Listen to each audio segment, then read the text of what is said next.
Nights like these were my favorite. The whole neighborhood seemed to take a deep breath and settle in, the kind of quiet you could almost hear. It was just me at home, parents away, and a whole week of holidays stretching out like an endless summer road.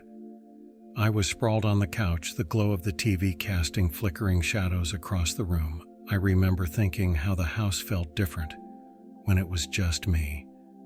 Bigger, somehow, and more alive. You notice things, like how the fridge hums a low tune or the way the wind whispers secrets to the windows. I was lost in my game. The only sound, my fingers tapping on the controller and the occasional distant bark of a dog. It was peaceful, the kind of peaceful that makes you want to stay up all night just to soak it all in. The clock ticked past midnight, and I stretched out, feeling the pleasant hum of a night well spent. It was in that quiet, content moment that I first heard it. A sound that didn't fit into the night's rhythm. Just a small, strange noise, but it was enough to make me pause and listen. At first I shrugged off the noise. Houses are like old bones, they creak and groan. But as I sunk back into the couch, a different sound prickled my ears. It was faint, like the rustling of leaves, but inside the house. Probably just the wind, I thought, trying to focus on my game again, but the noises kept coming, creeping in like uninvited guests. A soft thud from upstairs, like a book dropping to the floor, made me sit up. Then, the faintest scrape, like nails on wood, sent a shiver down my spine. I muted the TV, straining to hear more, but there was only silence, thick and waiting. My heart was thumping a nervous rhythm as I stood up to investigate. The house felt different now, like I was a stranger in it. I walked through the living room, my eyes scanning for anything out of place. That's when I saw it. The window in the kitchen, slightly open, letting in a cool night breeze. I didn't open that, I whispered to myself, a cold sweat breaking out on my forehead. The curtains fluttered gently, like they were breathing. Outside, the night was pitch black, a canvas of darkness with no stars. I shut the window quickly, my hands trembling. As I turned, a sense of dread washed over me. The house was too quiet, as if it was holding its breath. Every creak of the floorboards under my feet sounded like a gunshot. I was no longer alone, and the thought chilled me to the bone. Someone or something was in the house with me, hiding in the shadows, watching. My mind was racing, every horror movie I'd ever seen flashing through my thoughts. I had to hide. The living room was too open, too exposed. I tiptoed upstairs, trying to make as little noise as possible, my heart pounding in my ears. I slipped into my bedroom and quietly closed the door. My room, usually my sanctuary, felt like a trap now. I scanned for a good hiding spot. The closet? Too obvious. Under the bed? Maybe. I finally chose the ladder, crawling underneath and pulling my legs close. The space was cramped, dusty, and filled with forgotten things from childhood. Lying there in the darkness under my bed, I could hear the house breathing, or was it someone else? My imagination was running wild. Every little sound seemed amplified, every creak a potential footstep. I held my breath, listening intently, praying that whatever or whoever it was wouldn't find me. The wait, the not knowing, was the worst part. It was like playing a twisted game of hide and seek, where getting found could mean the end. Lying there under the bed, the world above seemed both distant and dangerously close. I could hear the soft, menacing steps now. They were inside, slowly pacing, like a predator stalking its prey. Each footfall was a drumbeat to my racing heart.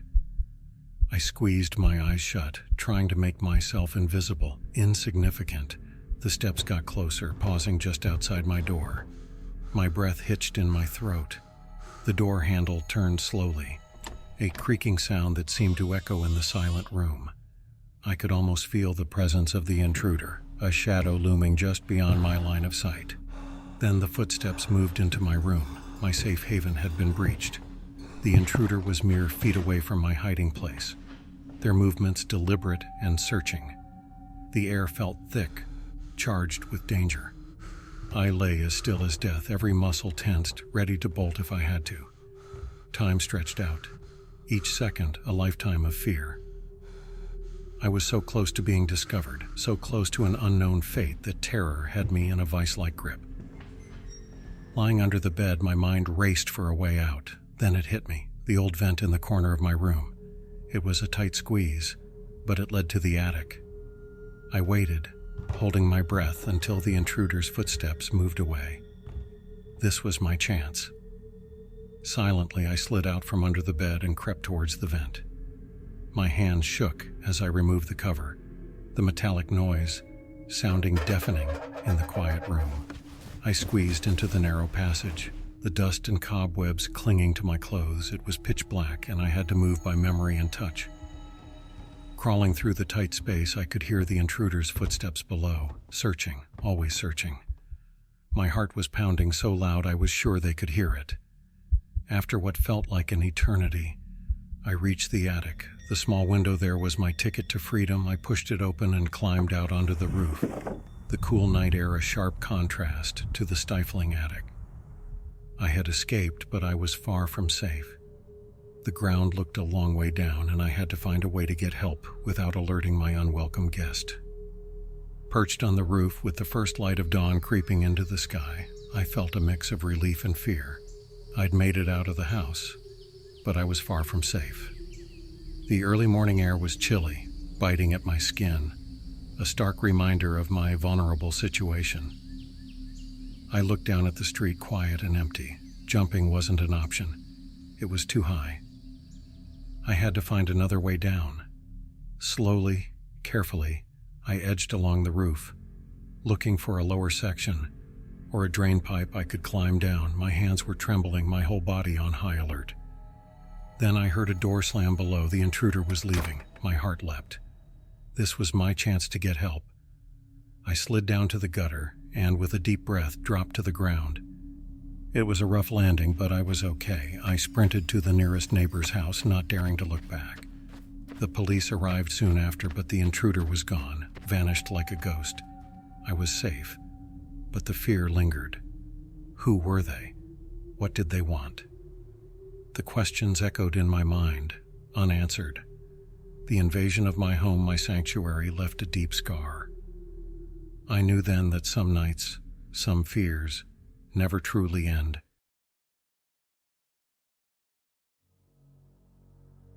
Being alone in the house for the weekend was a new experience for me. Normally, the place buzzed with my parents' chatter and the clatter of daily life. But now, it was just me, the silence, and my textbooks. I sprawled on the living room couch, notes scattered around, relishing the calm.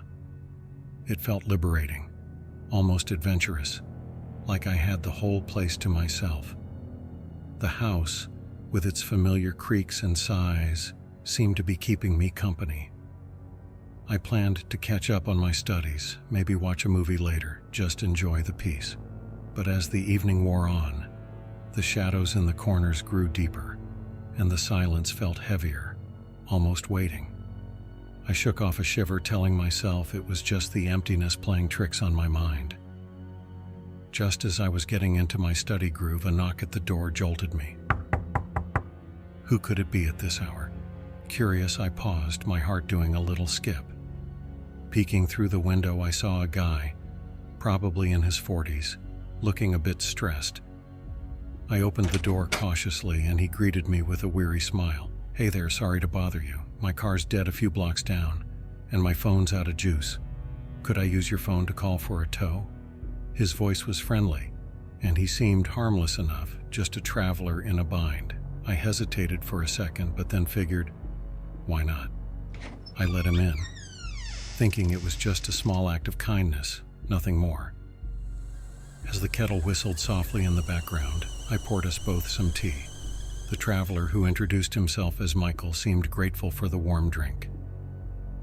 We settled into an awkward but friendly chat. He talked about his travels, and I shared a bit about college life. The conversation was nice, but I couldn't shake off a nagging feeling in my gut. Something felt off, but I couldn't put my finger on it. The house, usually so familiar, now felt different, as if it were holding its breath. I tried to ignore the unease creeping up my spine, telling myself I was just being paranoid. After all, it was just a guy in need of help, right? But as the clock ticked on, I couldn't help feeling anxious for him to leave. I excused myself to brew another round of tea, hoping Michael would take the hint and leave soon. In the kitchen, my mind buzzed with uneasiness. Returning with the steaming mugs, I found the living room empty. Confusion mixed with a sense of relief. I walked over to the front door and noticed it wasn't fully closed. I locked the door and peered outside, but there was no sign of him or his car. The tension in my shoulders eased as I convinced myself everything was fine. He must have gotten his tow and left. The house felt empty again, but in a good way, like it was mine once more. I settled back on the couch, trying to refocus on my notes. Yet, somewhere in the back of my mind, a small voice whispered doubts, wondering if letting a stranger in had been a good idea after all. After Michael left, I tried to refocus on my studies, but my thoughts kept drifting back to the strange encounter. Eventually, I gave up, deciding to call it a night. The house felt eerily quiet as I turned off the lights and headed upstairs to bed. My room, bathed in the soft glow of the street lamp outside, felt like a safe haven. Sometime in the middle of the night, a sound jolted me awake. Heart pounding, I lay still, straining my ears. There it was again, the unmistakable creak of a floorboard from downstairs. My mind raced with panic. Had Michael returned? Or worse, had he never really left? I remembered locking the front door, but what if he had found another way in? The house, once a place of comfort, now felt like a maze of shadows and unknown threats. I quietly reached for my phone on the nightstand, my hands trembling. Each creak of the house's old bones sounded like a step closer to my room, and I fought the urge to hide under the covers. Fear clung to me like a cold sweat as I debated what to do next. My heart was a drumbeat in my chest as I quietly dialed the police, whispering my address and situation. Hiding under the bed seemed childish, but it was the only place I felt somewhat safe. The footsteps continued, each one echoing through the silent house like a hammer to my nerves. I clutched my phone tightly, praying for the police to hurry. I slid off the bed, crawling to the farthest corner of the room. The footsteps continued, a slow, deliberate pace, haunting the quiet of the night. I squeezed my eyes shut, heart racing, imagining every worst-case scenario. The thought that Michael might be just outside my door was paralyzing. I held my breath as the footsteps stopped, silence, then the faintest sound of a door handle turning. I was trapped, alone, and helpless. The door handle turned slowly, and then silence. My heart pounded so loud I was sure it could be heard, but then the distant wail of sirens broke the silence. Relief washed over me, but my heart still pounded in fear. In a minute I heard voices downstairs, the clear sound of the police announcing their presence. Cautiously, I crept to my door and opened it a crack, peering out. The police searched the house thoroughly, their flashlights cutting through the darkness. I followed them, watching anxiously as they checked every room, closet, and corner. But they found nothing. No sign of Michael. No evidence that anyone had been there. One of the officers suggested it might have been a bad dream or the house settling. I wanted to believe him, but the fear I felt was too real. They left, and I was alone again. But now every shadow seemed sinister, every noise a potential threat. The peace of my home was shattered, replaced with a lingering sense of unease. The house was quiet again, but it wasn't the same. Every creak made me jump, every shadow seemed to hide secrets. I lay in bed, eyes wide open, replaying the night's events. The police thought I was imagining things, but the fear I felt was too real. Doubts swirled in my mind. Was Michael just a figment of my imagination? Or was he out there, a ghostly presence haunting the edges of my reality?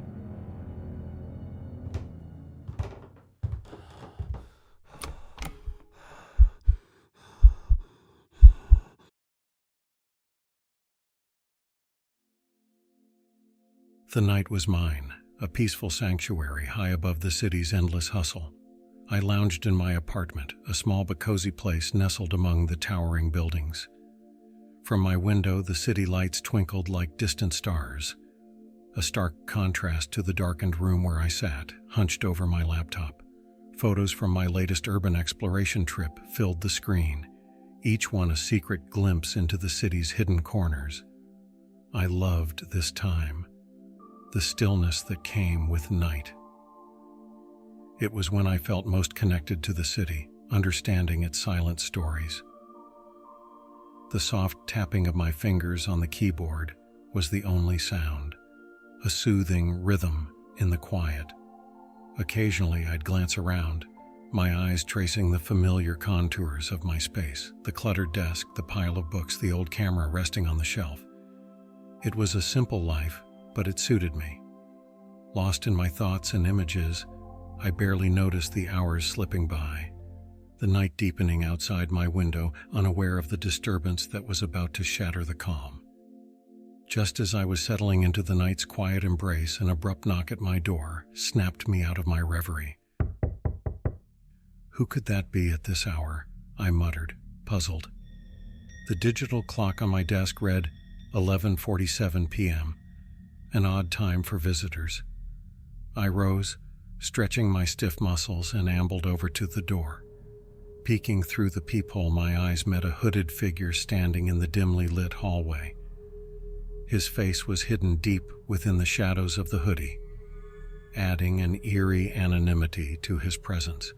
He knocked again, a bit more forcefully this time. Something about the situation felt off, but I shrugged it off, as a simple case of mistaken identity. Probably got the wrong apartment, I thought, trying to ease the knot of apprehension in my stomach.